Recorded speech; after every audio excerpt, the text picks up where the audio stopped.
Assalamualaikum warahmatullahi wabarakatuh.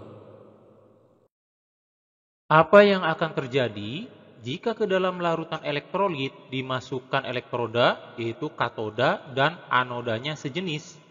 Apakah akan menghasilkan listrik? Untuk menjawabnya, ada analogi pada gambar di sebelah kanan. Ada dua buah bejana, yaitu bejana A dan bejana B. Bejana A dan bejana B diisi air dengan tinggi permukaan yang sama, kemudian kedua bejana dihubungkan dengan pipa U yang telah terisi air. Pertanyaannya, apakah terjadi aliran air dari bejana A ke bejana B atau dari bejana B ke bejana A? Jawabannya adalah air pada dua bejana yang memiliki tinggi permukaan yang sama tidak akan terjadi aliran. Demikian juga pada suatu larutan elektrolit yang dimasukkan elektroda dengan jenis anoda dan katoda yang sama tidak akan menghasilkan energi listrik. Kenapa? Karena elektroda yang sama berarti memiliki potensial reduksi yang sama. Kalau potensial reduksinya sama, berarti tidak akan terjadi reaksi reduksi oksidasi atau tidak akan terjadi reaksi redoks. Kalau reaksi redoks tidak terjadi, maka tidak akan ada aliran elektron. Kalau aliran elektron tidak ada, maka tidak terjadi aliran listrik. Jika aliran listrik atau arus listrik tidak ada, berarti tidak ada energi listrik. Apa yang akan terjadi jika ke dalam larutan elektrolit dimasukkan sepasang elektroda, yaitu anoda dan katoda yang berbeda jenis? Analoginya adalah seperti pada gambar di sebelah kanan. Ke dalam tabung A dan ke dalam tabung B dimasukkan air. Kemudian dihubungkan dengan pipa U yang telah diisi air. Air pada bejana A lebih tinggi daripada air pada bejana B. Apakah akan terjadi aliran air? Jawabannya adalah air akan mengalir dari bejana yang permukaan airnya lebih tinggi ke bejana yang permukaan airnya lebih rendah dan akan berhenti setelah kedua bejana memiliki tinggi permukaan yang sama. Dengan analogi ini, maka kita bisa menjelaskan peristiwa pada larutan elektrolit di sebelah kiri. Jika elektroda yang dimasukkan ke dalam larutan elektrolit itu berbeda jenis, berarti kedua elektroda, yaitu antara katoda dan anoda, memiliki potensial reduksi yang berbeda. Jika potensial reduksinya berbeda, maka akan terjadi reaksi reduksi dan oksidasi, atau yang dikenal dengan reaksi redoks. Reaksi redoks mengakibatkan terjadinya aliran elektron. Aliran elektron menghasilkan arus listrik. Dengan adanya arus listrik, maka akan terbentuk energi listrik.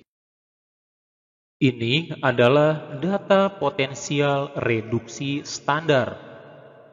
Data ini bisa kita peroleh di buku-buku pelajaran kimia atau kita bisa dengan mudah mengaksesnya dari internet.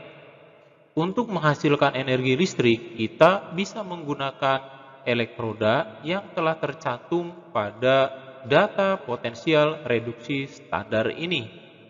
Anoda semakin negatif nilainya yang terpampang pada data ini adalah semakin baik, sedangkan katoda akan semakin tinggi hasil yang diperoleh jika nilai yang tertera pada tabel ini semakin positif. Cara menghitungnya akan dibahas nanti pada ujung video ini. Inilah bentuk anoda magnesium yang digunakan pada lentera air garam. Setiap lentera terdiri dari dua buah sel dan setiap sel terdiri dari satu anoda magnesium.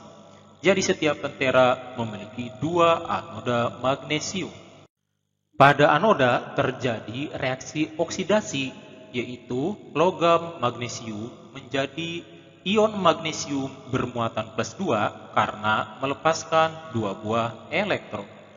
Reaksinya akan terus berlangsung sehingga semua logam magnesium habis menjadi ion magnesium yang terlarut dalam air.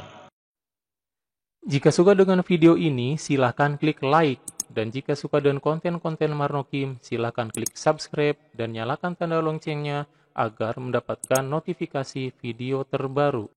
Inilah bahan dan bentuk katoda yang digunakan pada lentera air garam. Reaksi yang terjadi pada katoda adalah reaksi reduksi oksigen dari udara larut ke dalam air bereaksi dengan air sehingga air berubah menjadi ion hidroksida, yaitu dari rumus molekul H2O menjadi OH-.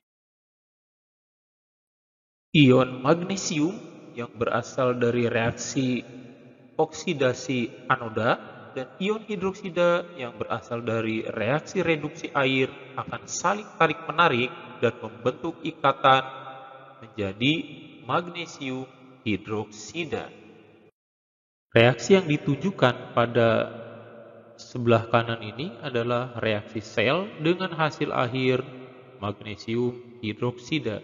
Jika reaksinya dapat berjalan secara ideal, seharusnya setiap satu sel pada lentera air garam menghasilkan energi sebesar 2,77 volt, atau dalam setiap satu lentera karena terdiri dari 2 sel, maka akan menghasilkan energi listrik sebesar 5,54 volt. Berapakah energi listrik pada kenyataannya yang dihasilkan pada lentera air garam? Dari hasil percobaan dengan menggunakan alat peraga, diperoleh energi listrik sebesar 2,7 volt sampai dengan 3,5 volt. Mengapa demikian? Salah satu yang menjadi alasannya adalah bahwa reaksi reduksi yang terjadi pada katoda adalah reaksi reduksi air.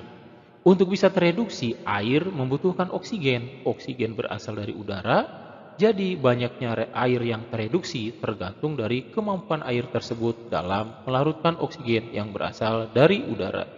Jika kemampuan air tersebut dalam melarutkan oksigen sangat kecil, maka reaksi yang terjadi pun sedikit. Jika reaksi yang terjadi sedikit, maka energi yang dihasilkan juga kecil. Jadi mungkin diperlukan air yang memiliki kemampuan besar dalam melarutkan oksigen, atau mungkin diperlukan katalis yang bisa menambah daya larut oksigen di dalam air. Jika ada pendapat yang lain, silahkan ketik di kolom komentar agar menambah wawasan bagi penonton video ini. Alat peraga ini sangat cocok digunakan untuk pembelajaran berbasis STEM, model pembelajaran project-based learning untuk meningkatkan kemampuan berpikir kritis bagi siswa, dan kemampuan problem solving. Wassalamualaikum warahmatullahi wabarakatuh. Terima kasih sudah menonton. Jangan lupa share agar orang lain dapat manfaat dari video ini.